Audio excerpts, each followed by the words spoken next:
Hello friends, welcome to the Telugu culinary by Anusha Nadikatla. ఈరోజు మనం ఇడ్లీల్లోకి, దోశల్లోకి, గారెల్లోకి, పునుగుల్లోకి అన్ని బ్రేక్ఫాస్ట్లోకి పర్ఫెక్ట్గా సెట్ అయ్యే ఈ పల్లి కొబ్బరి పచ్చడి ఎలా చేయాలో చూసేద్దామండి. వీడియోని స్కిప్ చేయకుండా చివరి వరకు చూసేయండి. ముందుగా పాన్లో 1 టేబుల్ స్పూన్ ఆయిల్ వేసుకుని ఒక గుప్పెడు వేరుశనగ గుళ్ళని ఇలా వేయించుకోవాలండి.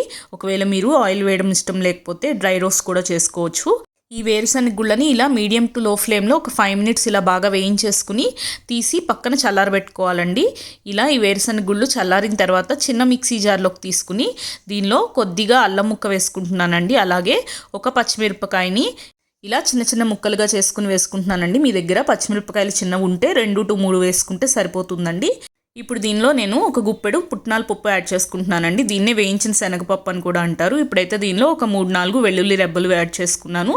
అలాగే కొద్దిగా జీలకర్ర, కొద్దిగా చింతపండు, ఒక 1/2 స్పూను సాల్ట్ యాడ్ చేసుకుంటున్నానండి. ఇప్పుడు మిక్సీలో కొద్దిగా కోర్స్గా బ్లెండ్ చేసుకున్న తర్వాత దీనిలో కొబ్బరి ముక్కలు యాడ్ చేసుకుని ఇంకొకసారి మిక్సీ వేసుకుని ఇప్పుడు దీనిలో అయితే నేను 1/2 గ్లాస్ వాటర్ యాడ్ చేసుకున్నానండి. వాటర్ మీకు కావాల్సిన చిక్కదనం బట్టి యాడ్ చేసుకోండి. ఇలా ఫైన్ ప్యూరే లాగా మనం బ్లెండ్ చేసుకుంటే బాగుంటుందండి. ఇప్పుడైతే దీనికి తాలింపు వేసేసుకుందాము. కొద్దిగా ఆయిల్ వేసుకుని క్రష్ చేసిన 2-3 వెల్లుల్లిపాయలు, పచ్చిశనగపప్పు, మినప్పప్పు, ఆవాలు, జీలకర్ర, కొద్దిగా పసుపు యాడ్ చేసుకుని సగానికి తుంచిన 2-3 ఎండుమిరపకాయలని వేసుకుంటున్నానండి. ఇప్పుడు తాలింపు ఇలా గోల్డెన్ బ్రౌనిష్ కలర్లో వేగిన తర్వాత కొద్దిగా ఇంగువ, కరివేపాకు వేసుకుని బాగా మిక్స్ చేసేసుకుని మన చట్నీలో అయితే వేసేసుకుందామండి. ఇలా మనం తాలింపు చట్నీలో వేసుకున్న తర్వాత ఒకసారి మొత్తం అంతా కలిసేలాగా బాగా మిక్స్ చేసుకోవాలండి.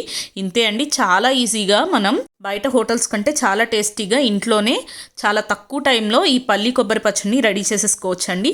ఈ పల్లి కొబ్బరి పచ్చడిలో మనం పుట్నాల పప్పు యాడ్ చేసుకున్నాం కదండి. సో ఇది ఎక్కువ నిల్వ ఉండదండి.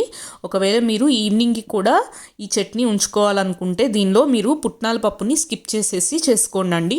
సో తప్పకుండా మీరు కూడా నేను చూపించిన ఈ ఇంగ్రీడియంట్స్ అన్ని యూజ్ చేసుకుని ఈ పల్లి కొబ్బరి పచ్చడిని ఇంట్లోనే ప్రిపేర్ చేసి ఎలా వచ్చిందో నాకు కామెంట్స్లో మెన్షన్ చేయండి. నా ఛానల్ని ఫస్ట్ టైం వచ్చేస్తున్నట్లయితే please like, share and subscribe to my channel the Telugu culinary by Anusha Nadikatla. Thank you for watching.